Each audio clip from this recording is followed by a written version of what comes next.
আসসালামু আলাইকুম ওয়া রাহমাতুল্লাহি ওয়া বারাকাতুহু। ইন্নাল হামদালিল্লাহ ওয়াস সালাতু ওয়াস সালামু আলা রাসূলিল্লাহ। দূরের ও কাছের যে যেখান থেকে শুনছেন সবাইকে আন্তরিক সালাম এবং মোবারকবাদ। সম্মানিত দর্শক শ্রোতা, দোয়া খুব গুরুত্বপূর্ণ একটা জিনিস। দোয়ার বিকল্প কোনো কিছু নাই। আল্লাহ রসুল বলেছেন আদ-দুআউ মুখুল ইবাদ। ইবাদতের মগজ হলো দোয়া, ইবাদতের মূল বিষয়ই হলো দোয়া। এই জন্য দোয়া যত বেশি করা যায় ততই ভালো। এছাড়াও আমার আপনার জীবনে দোয়া একটি গুরুত্বপূর্ণ বার্তা নিয়ে আসে। এজন্য সে ব্যাপারেই আজকে একটি হাদিস আলোচনা করব। আন সাওবান রাদিয়াল্লাহু তাআলা আনহু, হযরত সাওবান রাদিয়াল্লাহু তাআলা আনহু হতে হাদিসখানা বর্ণনা করা হয়েছে।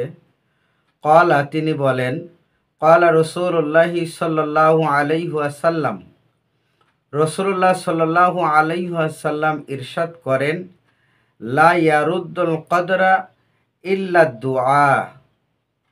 আল্লাহ রসুল বলেন, দোয়া ছাড়া ভাগ্যের পরিবর্তন হয় না। আমার আপনার জীবনে যদি ভাগ্যের কোনো পরিবর্তন করতে চাই, তাহলে 1 নাম্বার পথ যেটা, তার নাম হলো দোয়া।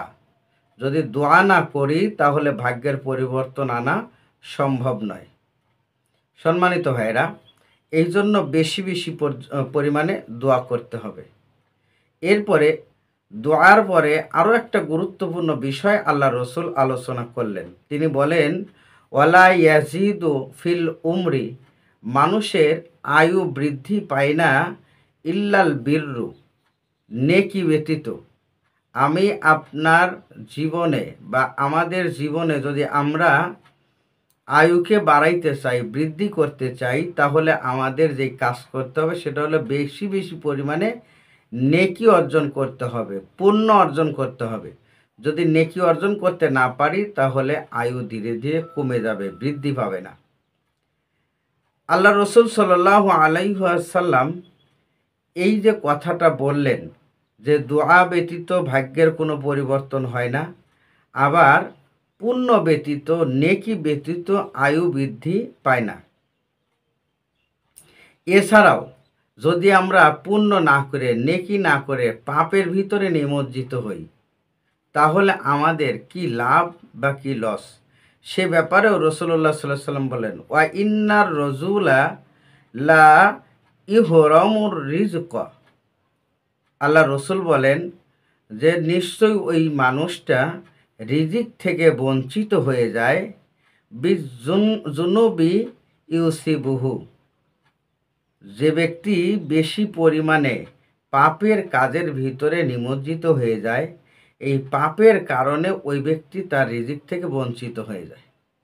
তাহলে আমরা এখানে কয়টা বিষয় পেলাম। 1 নাম্বার বিষয় হলো যে দোয়া ব্যতীত ভাগ্য পরিবর্তন হয় না। 2 নাম্বার বিষয় হলো পুণ্য বা নেকি, নেকি ছাড়া আয়ু বৃদ্ধি পায় না।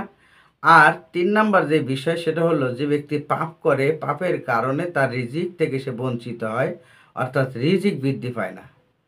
এই জন্য যদি পাপ করি তাহলে রিজিকটা কমে যাবে, আর পুণ্য করলে রিজিক বাড়বে, আর রিজিক বাড়লে হায়াতও বাড়বে।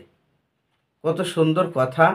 এই জন্য আমরা বেশি বেশি পরিমাণে পুণ্য করব বা নেকির কাজ করব, পাপ কাজ থেকে নিজেকে বিরত রাখব। পাপ কাজ যত করব ততই আমাকে আপনাকে রিজিক থেকে বঞ্চিত করা হবে। সম্মানিত ভাইরা, এই জন্য বেশি বেশি পরিমাণে আল্লাহর কাছে দোয়া করব এবং নেকের কাজ যেগুলো আছে সেই কাজে অংশগ্রহণ করব। আল্লাহ পাক আমাদেরকে তৌফিক দান করুন। আমিন। ওয়া আখির দাওয়ানা আনিল হামদুলিল্লাহি রাব্বিল আলামিন। আসসালামু আলাইকুম ওয়া রাহমাতুল্লাহি ওয়া বারাকাতুহু।